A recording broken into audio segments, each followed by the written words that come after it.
deep है. Your problem is the one thing that you don't know that I'm going to tell you about the all-new Santro. Your video is the big problem, man. बकवास की सारी हदें पार कर दी इस इंसान ने. और content? गाड़ी के बारे में तो कुछ बोला ही नहीं.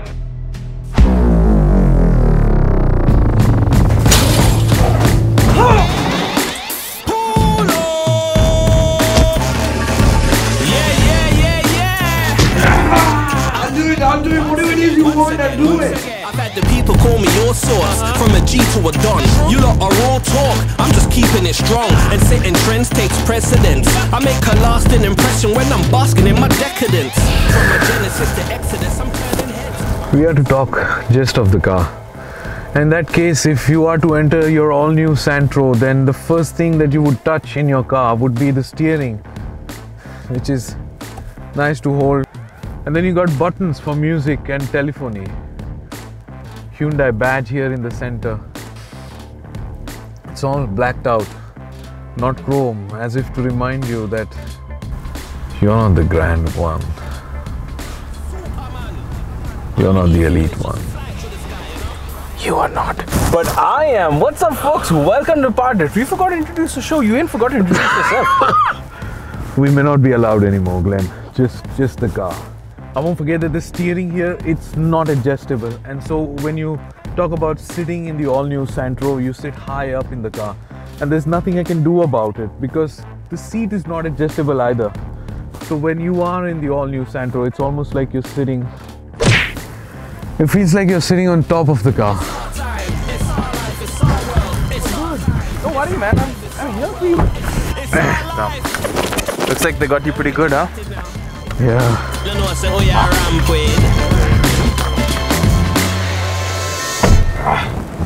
Here you go.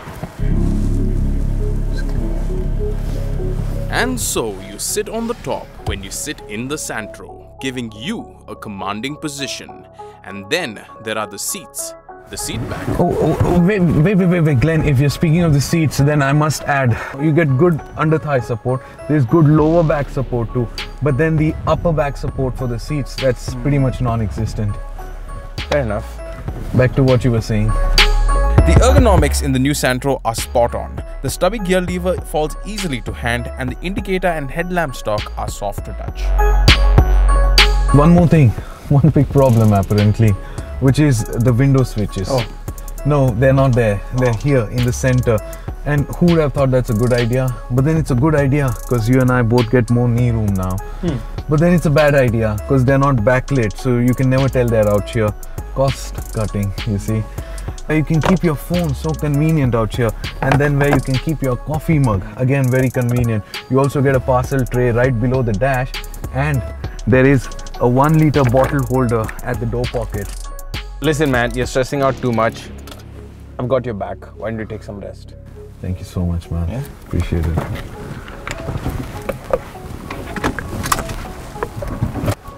Oh, you'll have to buckle up. You don't want to get hurt again now, would you? Yeah? And it was time to get in the driver's seat and drive the all-new Santro. A bit more prodding around will reveal that the fit and finish and the quality of all the materials on the inside is very impressive, especially for a car in this segment. It feels like you're driving something that's 2 segments above this car. Very impressive. Even the plastics are well groomed overall. However, what does feel a little bit cheap is this gear lever. Feels a little bit plasticky to hold. Another thing that's going to impress you is the first thing that everybody is going to see when they enter the cabin, which is the 7-inch infotainment touchscreen, a segment first for sure, and it's loaded with all the features that you could possibly ever want. It doubles up as a reverse parking camera screen. It's got Bluetooth connectivity, Apple CarPlay, Android Auto. I also like this metal finish on the door handle. It's nice. Wait, hey, hang on. Have you spoken of the 135cc compressor? It's a content point, 135cc compressor. Yeah, it has an air conditioning system, folks.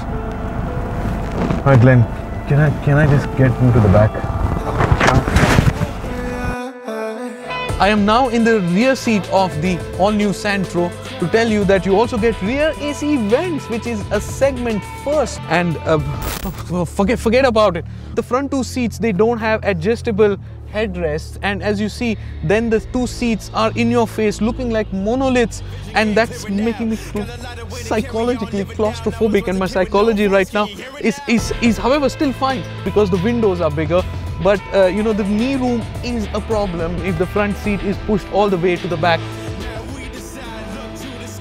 Glenn, can we just get the 4-cylinder starting, please? What? Okay. I said inline 4-cylinder because that's what makes this car sound so beautiful. A rotty exhaust note for the son to enjoy when he sneaks his dad's Santro out.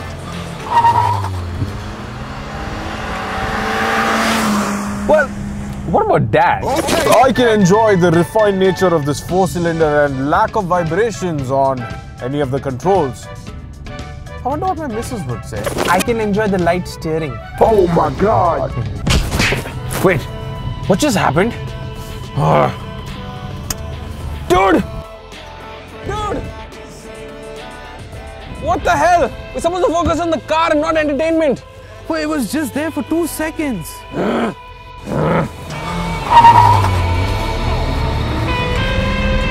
Right. What you will love is its nice and tight turning radius. Now couple that to its tiny dimensions makes this Santro awesome at what it's always been, which is being incredible in the city.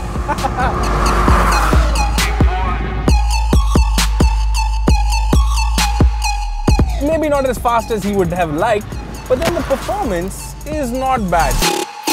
It's not the most powerful, or the power delivery is not very linear, but this is quite a free revving engine. The power really comes in all the way towards the top, so really post 4000 RPM. But once you get it moving, I have to say, oh, here he is.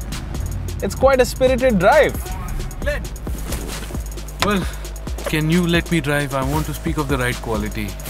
It's important, ride quality. Fine. Okay. Yeah, thank you.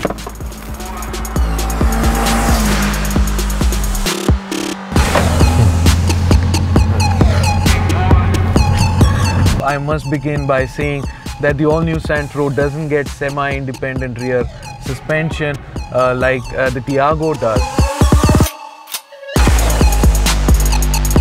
The main takeaway here for everyone and for all of you and for both of us is, you know, that the ride quality is not too stiff, it's not too harsh, but it's not too plush like it would be in the Tiago. Even if you were in the third gear and if you were to pick up the car from crawling speeds, you could do that without a problem. Another very interesting content point here that you should know about if you are to buy this car is that the inside of the wheel wells, they're not cladded. Any stone chips that the tires would pick up, those stone chips would go bang against the inside of the wheel wells, thereby making a clang against the bodywork. I see you've done your homework, but you forgot to mention, since we're talking about content, the handling of this car.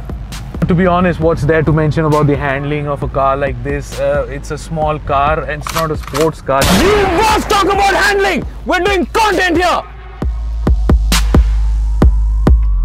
Well, alright. Here. You do.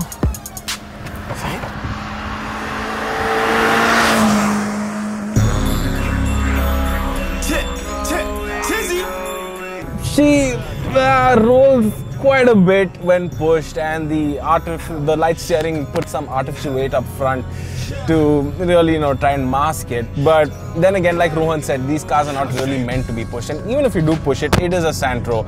And this top-end variant here, we have where driving comes with dual airbags, and the car comes with ABS as standard. Furthermore, you also get a factory-fitted CNG variant and the option of a 5-speed AMT. All in all, a fairly good package. So before he shows up, let me sum it up. At 6.31 lakh rupees on road, the Santro Asta does ask a bit much. Now, I know it does get an extra cylinder over its rivals, it comes equipped with a rear AC vent and does have that big infotainment touchscreen with a rear parking camera. But the question is, does it justify that 40 to 50,000 rupees premium over its rivals? Well, No, not really. Take the Tata Tiago for example. In its XZ trim, it comes equipped with an 8-speaker Harman Kardon audio system. It gets alloy wheels as opposed to the steelies that you have here. It comes equipped with semi-independent rear suspension compared to the Beam Axle here. It comes also with 175 cross-section tires compared to the skinnier 165s. Then it offers 10mm more of ground clearance. It comes with corner stability control, all while offering a bigger boot. But then there is more. It also produces 16 more horses compared to this car. And if you're wondering, Tata is going to equip it with a touchscreen. So coming to the question that Rohan asked us the last time, is it expensive? Yes, it is. Does it justify the price? Well, yes, it does. But the real question that he should have been asking is why is it so expensive? Well, the answer to that is pretty simple, my friends. It's because it's a Hyundai. Wasn't so difficult now, was it? We did a good job this time. Thank you. So, what's the next video you're going to be doing? It's the all-new Ertiga. All the best with that. I'll be seeing you around. The fight, hear me so strong. Do you feel me straight running from the black cloud? Beat the odds, just a younger from the park. People saying, hey, look at where we at now. Used to laugh at me, now they take a snap. Some of y'all that come up, people trying to pull me back down. We forgot to speak about the boot, Glen. The fight, hear me so strong. Do you feel me now?